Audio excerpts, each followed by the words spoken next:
जय हिंद दोस्तों। यह क्लास 10th का 9 चैप्टर है हेरिडिटी एंड इल्यूशन। इसका पार्ट 1 बन चुका है और उसमें हम इसके इंट्रोडक्टरी पोर्शन को डिस्कस कर चुके थे, जिसमें बताए थे फादर ऑफ जेनेटिक्स और कौन कौन है। तो उनमें हुआ था, उनको आप देख लीजिएगा, नहीं तो इसी में उनका डिस्क्रिप्शन लिंक है, उसको देख लीजिएगा। तो आज बेसिकली हमको बताने थे हेरिडिटी के बारे में और आगे बढ़ेंगे एनसीईआरटी के लाइन टू लाइन। और जो लगता है कि इम्पॉर्टेंट चीज़ें हैं उनको और डिस्कस करनी है, उनको हम बताएंगे और ध्यान से उसको सुने और जाने। बहुत इंपॉर्टेंट चीज़ें हैं ये, बहुत काफ़ी टफ चैप्टर है, बच्चों के लिए समझ में नहीं आता। हम कोशिश करेंगे कि एक एक वर्ड एक एक लाइन समझ में आए। और बेसिकली जो क्वेश्चन आते भी हैं, अगर आपको कोई क्वेरी भी होता है कि यह क्वेश्चन पूछा गया है एनसीईआरटी में या फिर बोर्ड एग्ज़ाम में या कहीं पर भी इस चैप्टर से, अगर आपसे नहीं बनता है पढ़ने के बाद, आप तुरंत कमेंट बॉक्स में उसे बता सकते हैं। तो देखिए हेरिडिटी आखिरी होता क्या है, उस दिन बताए थे और आज बता रहे हैं। हेरिडिटी क्या है? जो भी करेक्टर पेरेंट्स से ऑफ स्प्रिंग में ट्रांसफ़र होते हैं थ्रू द डीएनए, वही क्या कहलाता है? हेरिडिटी कहलाती है। हमारे अंदर जो माँ बाप का करेक्टर आया है वही क्या है? हेरिडिटी है।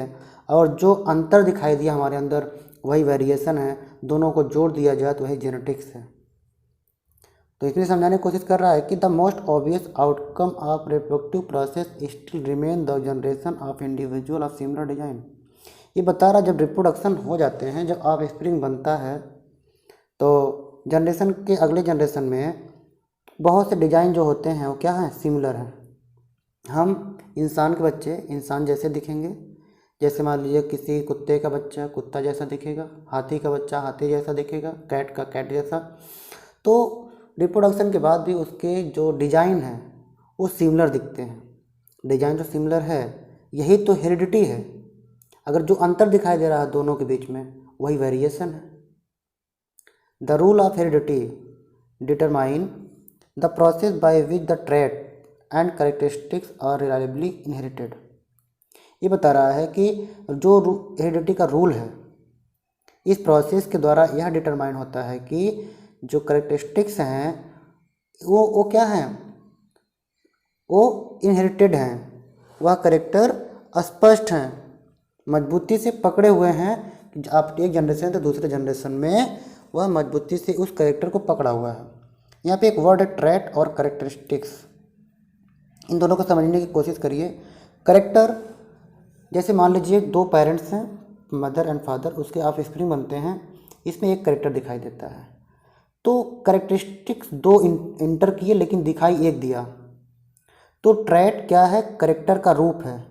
ट्रेट जहाँ लिखा रहे करेक्टर का एक रूप है, तो आप ट्रेट को भी समझेंगे कि करेक्टर का एक फॉर्म है। करेक्टरिस्टिक करेक्टर, मान लीजिए दो करेक्टर हैं, तो इसमें ए भी ट्रेट हुआ ए भी ट्रेट हुआ, ये दोनों मिलके क्या बना लिए? करेक्टर बना लिए। अच्छे समझ में आया होगा।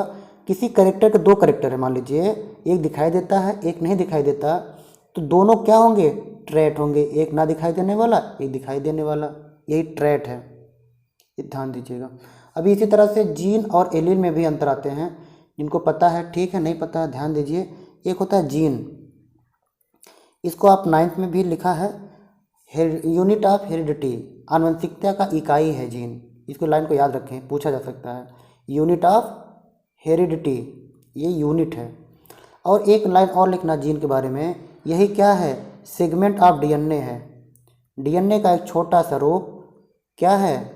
जीन कहलाता है।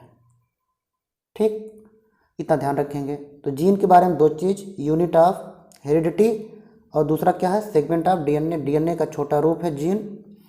और एलील मैंने बताया अभी, एलील क्या होता है इसको भी लिख लीजिए, नोट डाउन करते रहिएगा। एलील क्या होता है? Allele alternative form of gene. Gene के दो रूप हैं, जीन का दो रूप है, उसको लिखते हैं alternative form of gene. Gene के दो रूप हैं, एक क्या कहलाता है? एलील कहलाता है। आप समझ गए होंगे, एलील और जीन। एलील का बस एक ही लाइन याद रखना, अल्टरनेटिव फॉर्म ऑफ जीन। तो ठीक है, अगला लाइन देखिएगा। Let us take a closer look to of this rule. देखते हैं कुछ करेक्टर, अभी यहाँ पे बताता है। इनहेरिटेड ट्रेट, जो करेक्टर आपके माता पिता से आपके करेक्टर में नेक्स्ट जनरेशन में जाता है, वो बहुत से करेक्टर हैं, वही है इनहेरिटेड ट्रेट। तो यह बताता है what exactly do we mean of similarity and difference. क्या है exactly mean of similarity and difference? तो आप देख सकते हैं एग्जैक्टली मीन क्या है। जो करेक्टर शो कर रहा है पेरेंट जैसा वो सिमिलरिटी है, जो डिफरेंस दिखाई दे वो डिफरेंस है। ठीक है। वी नो दैट, आप जानते हैं कि a child bear all the basic feature of human being. एक बेबी के पास या एक छोटा बच्चे के पास वह सारा करेक्टर है जो एक बड़े ह्यूमन के पास है। सही बात है। However it does not look exactly like it parent. ये बता रहा है कि पेरेंट्स के जैसा उसका बच्चा एग्जैक्टली दिखाई नहीं देता है, लेकिन human population show a great deal of variation. Her type की, जैसे मान लीजिए जितनी पॉपुलेशन है करोड़ों का, करोड़ों टाइप के लोग हैं, सारे एग्जैक्टली कॉपी नहीं हैं, एग्जैक्ट कॉपी नहीं है। यहाँ तक कि अपने पेरेंट्स से बच्चे में भी डिफरेंस दिखता है। आप भले ही दूर से देख के बता पाएंगे कि यह इन्हीं का बेटा है, लेकिन कुछ करेक्टर से, क्योंकि 100% करेक्टर मैच नहीं करता है। तो यहाँ पे एक एक्टिविटी दिया है, इसको ध्यान दें। बस इसमें ये बताया है आप क्लास में जाइए या अपने आस पड़ोस में जाइए और वहाँ पे देखिए, यहाँ पे स्टूडेंट के बारे में बताया है कि सबका जो कान होता है वो एक जैसा नहीं होता। किसी का देखिए यहाँ पे चिपका हुआ है, किसी का यहाँ पे कटा हुआ है। तो ये बता रहा है कि जाइए आप आस पास गाँव में या स्कूल में या जहाँ आप रहते हैं वहाँ पे चेक करिए, हर एक लोग को वहाँ पे पाएंगे किसी का चपका होगा, किसी का नहीं चपका होगा। तो इसी के बारे में बताया हुआ है इसमें पूरे में। ठीक है। तो एक्टिविटी का मतलब है आप करके देखें उसको, आस में जहाँ रहते हैं वहाँ पे आप उसको इवेलुएट करिए और उसका रिजल्ट क्या है देखिए। वही है कि दो ही टाइप के कान आपको दिखाई देंगे, छोटे बड़े, या फिर उसमें लगे हुए या फिर चिपके हुए या फिर कटा हुआ दिखाई देगा। ठीक है। कुछ रूल दिखाई दे रहा है यहाँ पे, बताता है इसमें क्या है। Rule for the initiate of trait, Mendel contribution. Mendel का कंट्रीब्यूशन बहुत है, मेंडल के बारे में जितना कहा जाए कम है। मेंडल ने बहुत वर्क किए और उनका मरने के बाद, मरणोपरांत उनको इस बारे में लोगों को पता चला कि जो मेंडल खोज के मर चुके हैं बेचारे, उनके बारे में लोग जब फिर से डिस्कवरी करते हैं, जो मेंडल करके मर चुके हैं वही बाद में दिखाई देता है। लेकिन मेंडल के बारे में अभी आएगा कि मेंडल कौन थे, कहाँ से पढ़े थे, क्या थे, कैसे थे। इस देखिएगा रूल क्या है, इसमें क्या लाइन लिखता है। The rule of for inheritance of such trait in human being are related to the fact that both father and mother contribute practically equal amount of gene material to child. ये बता रहा है तीनों line में कि जो of spring बनते हैं, जो बच्चे बनते हैं, उसमें मदर और फादर का 50-50% कंट्रीब्यूट होता है और उसमें नया करेक्टर दिखाई देता है। इन दोनों को मिलने से एक बेबी बनता है। तो inheritance rule mother and father से ही उनके अंदर जा रहा है। दोनों के मिलने से एक नया करेक्टर डेवलप हो रहा है। जो डोमिनेंट होंगे, डोमिनेंट का मतलब जो प्रभावी होंगे वो दिखाई देंगे, दोनों करेक्टर रहेंगे, लेकिन जो प्रभावी होगा वो दिखाई देगा, जो रिसेसिव होगा, अप्रभावी होगा, वो दिखाई नहीं देगा। लेकिन दोनों के मिलने से ही एक नया करेक्टर बनता है। This mean that each trait can be influenced by both parental. ये बता रहा है कि दोनों लोग से इन्फ्लुएंस होता है, या जो करेक्टर एक दिखाई दे रहा है, एक करेक्टर जो दिखाई दे रहा है वो पैटर्नल करेक्टर और मैटरनल मतलब फादर से और मदर से, दोनों के डीएनए से इन्फ्लुएंस होता है, एक के नहीं, दोनों के मिलने से। ठीक है। 10 डीएनए का फुल फॉर्म जानते हैं, डीऑक्सी राइबो न्यूक्लिक एसिड। ठीक है, इसको जानिएगा डीएनए क्या है। डीऑक्सी राइबो न्यूक्लिक एसिड यही पेरेंट से ऑफ स्प्रिंग में करेक्टर को ले जाता है। डीएनए का टुकड़ा क्या कहलाया, अभी ऊपर बताया, जीन कहलाया। 10 for each trait there will be the two version in each child. ये बता रहा है कि हर एक चाइल्ड के पास 2 वर्जन है, 2 करेक्टर हो सकते हैं।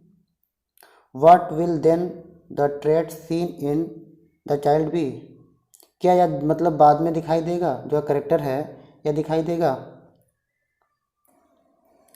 व्हाट विल तब क्या होगा, then the trait seen in child be, क्या वह करेक्टर जो होगा वो बच्चों में भी दिखाई देगा, तो दिखाई देगा ही। इन सब के बारे में बता रहे हैं कि मेंडल वर्कआउट जो किए हुए हैं, उनका रूल जो बनाया है, law of dominance, law of inheritance या law of independence assortment Mendel के रूल हैं, लॉ उनके दिए गए हैं, तो उनके बारे में आगे डिस्कस होगा। Monohybrid cross, dihybrid cross, तो यह जो क्रॉस दिए हुए थे 1 सेंचुरी मतलब 100 साल पहले की बात है।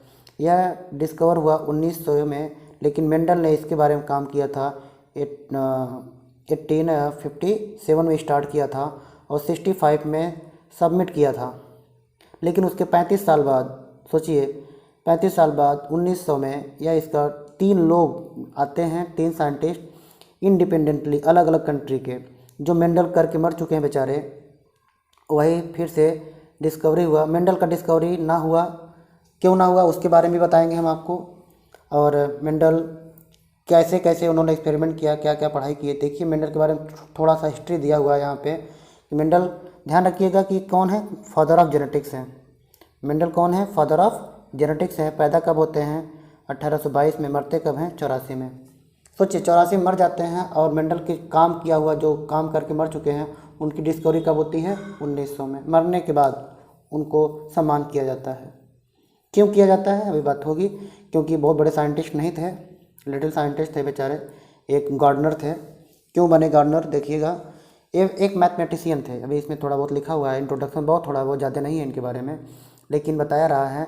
मेंडल जो थे educated in monastery and went on to study science and the mathematics at the university of वायना।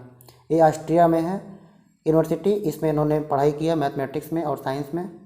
Failure in examination, देखिए पूरी कहानी काट दिया इनकी, बस बता दिया है कि एक कोई एग्ज़ाम था जिस बेचारे failure in the examination for a teaching certificate did not suppress his GL for scientific quest, मतलब वह उसमें जो टीचिंग सर्टिफिकेट था उसमें बेचारे नहीं पास हो पाते हैं, तो उनके कारण वह उनका जो अंदर का उत्साह था, जो उनको तलाश थी, खोज थी, क्वेस्ट मतलब होता है तलाश या खोज, जो उनके अंदर का जील मतलब होता है उत्साह, उनके अंदर का जो उत्साह था वह दबा नहीं था एक एग्जाम में फेल हो जाने से। सोचिए मेंडल फेल हो गए थे या निराश नहीं हुए, इन्होंने क्या किया, उनके अंदर का जो इच्छा थी, जो उनका मन था करने का, उनको किए।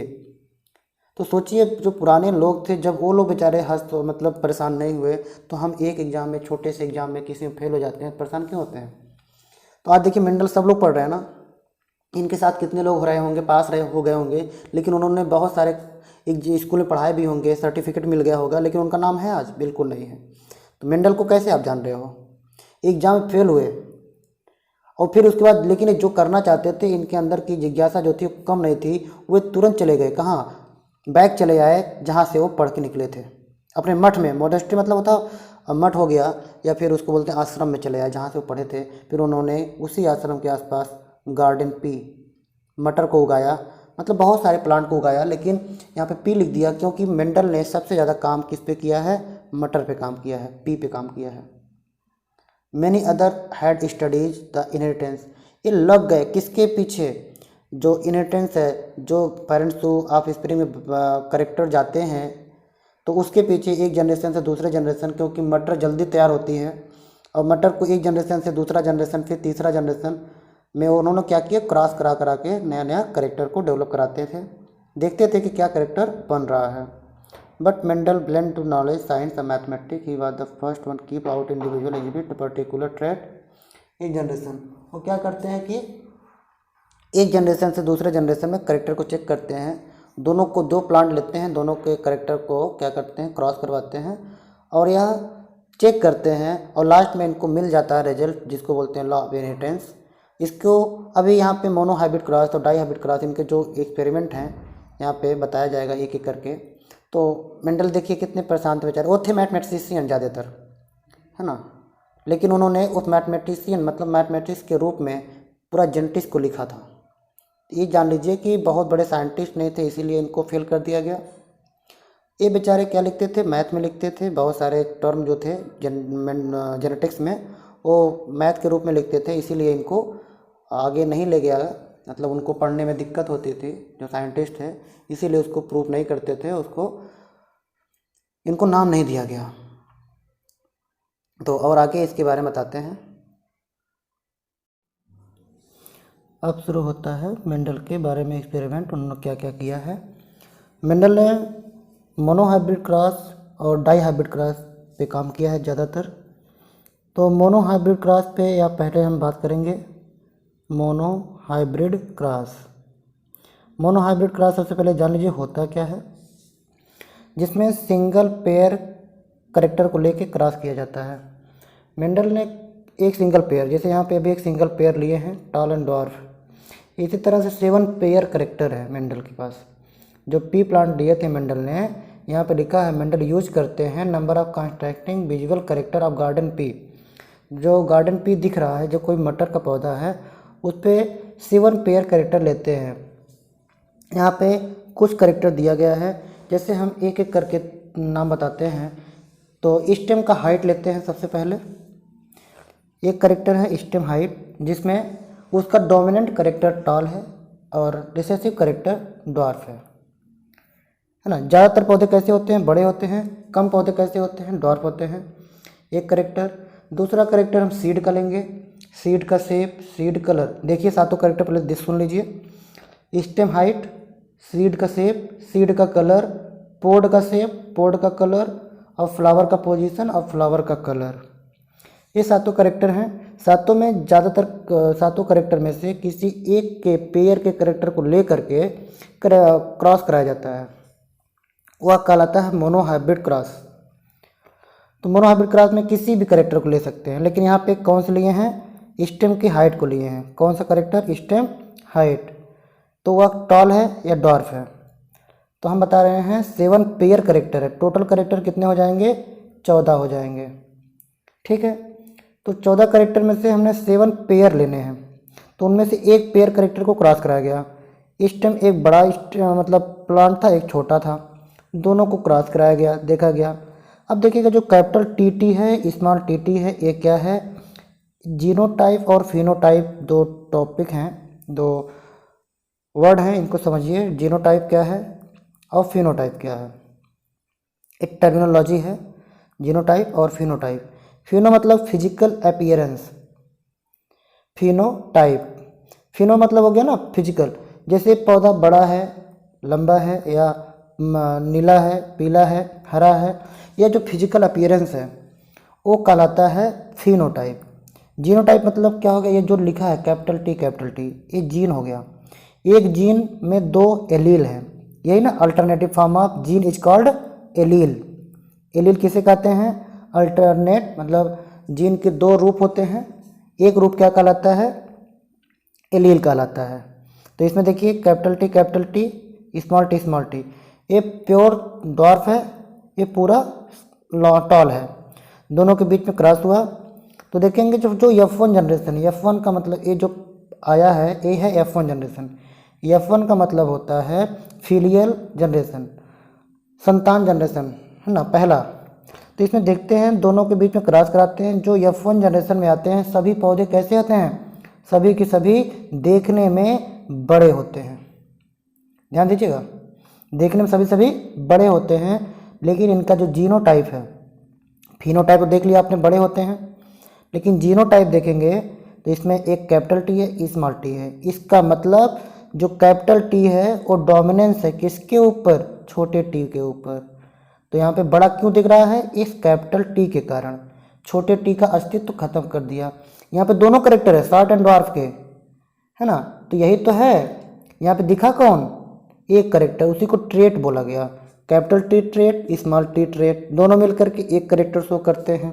कौन सा, डोमिनेंसी टॉल का। ठीक है, फिर दूसरी लाइन इसमें देखिए।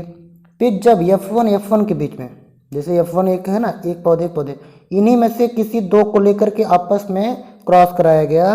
देखिए कैपिटल टी स्मॉल टी, जो यहाँ पे बना था उन्हीं को क्रॉस कराया गया।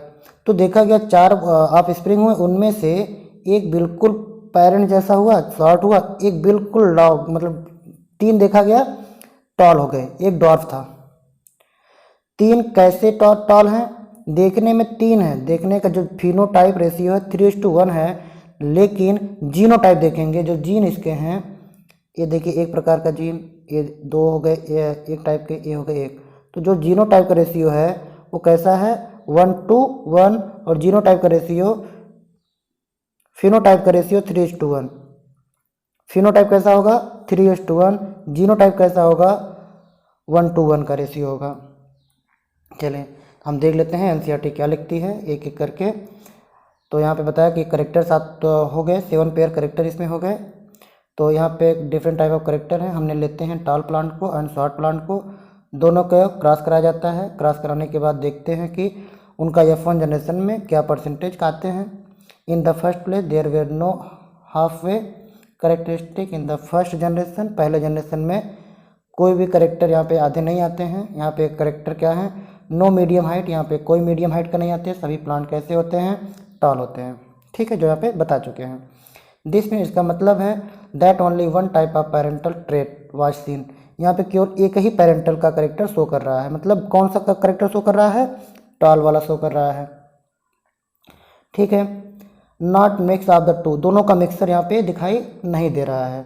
सो द नेक्स्ट क्वेश्चन वाज, दूसरा क्वेश्चन मिलेगा where the tall plant in the F1 generation exactly the same top of the parent generation. ये पूछ रहा है जो पेरेंट जनरेशन की तरह टॉल है क्या उसी तरह का टॉल ये भी है। तो आपका जवाब होगा कि जो फिनोटाइप है देखने वाला करेक्टर वो बिल्कुल सेम है, लेकिन जीनोटाइप में उसके डिफरेंस हैं। ये हेट्रोजाइगस है, हेट्रो मतलब अलग अलग टाइप के हैं। एक टाइप के कैपिटल टी होता तो होमोजाइगस, स्मॉल टी होता तो होमोजाइगस, लेकिन हेट्रोजाइगस टॉल हुआ। टॉल तो है लेकिन हेट्रोजाइगस टॉल हुआ। तो आपका आंसर क्या होगा कि पेरेंट की तरह देखने में फिनोटिपिक देखने में एक जैसा है, लेकिन जो जीनोटिपिक है वह एक जैसा नहीं है। Mendelian experiment test this by getting both the parental plant of these F1 tall plant produce by self pollination. अब क्या करेंगे F1 को लेंगे टॉल को और इनका सेल्फ पॉलिनेशन मतलब आपस में क्रॉस करवाएंगे। इसी का इसी में देखिए ना, दोनों लिया गया ना यहाँ पे, इसी का इसी में क्रॉस कराया जाएगा। The progeny of parental plant are, जो प्रोजनी होंगे पेरेंटल प्लांट का are of course all tall, वो क्या होंगे टॉल होंगे। ठीक है, हाउएवर द सेकेंड जनरेशन, पहले जनरेशन क्या हुए सभी टॉल हुए, उनका क्या कराया गया सेल्फिंग कराया गया। तो यद्यपि सेकेंड जनरेशन F2 जनरेशन इनका जब इन पे आपस में क्रॉस होगा तो दूसरा जनरेशन बनेगा F2 जनरेशन का, उसमें देखा जाएगा F1 all tall plant are not tall. जो F2 है प्रोजनी ऑफ F1 का जो प्रोजनी बना F1 tall plant are not all tall, सभी प्लांट क्या होंगे टॉल नहीं होंगे। देखिए ना चारों टॉल नहीं हुआ, इसके बजाय 1/4 1/4 क्या हो गए यहाँ पे शॉर्ट हो गए। यह इंडिकेट करता है कि both the tallness and shortness trait were inheritance of F1 plant. F1 plant में छोटा और बड़े का करेक्टर दोनों है, लेकिन हमें दिखाई एक देता है बड़ा वाला, तो छोटा वाला इसी के अंदर छुप जाता है। इसका मतलब जब दूसरा जनरेशन देखेंगे ना एक छोटा मिल गया, इसका मतलब इसमें छोटा वाला करेक्टर छुपा हुआ है।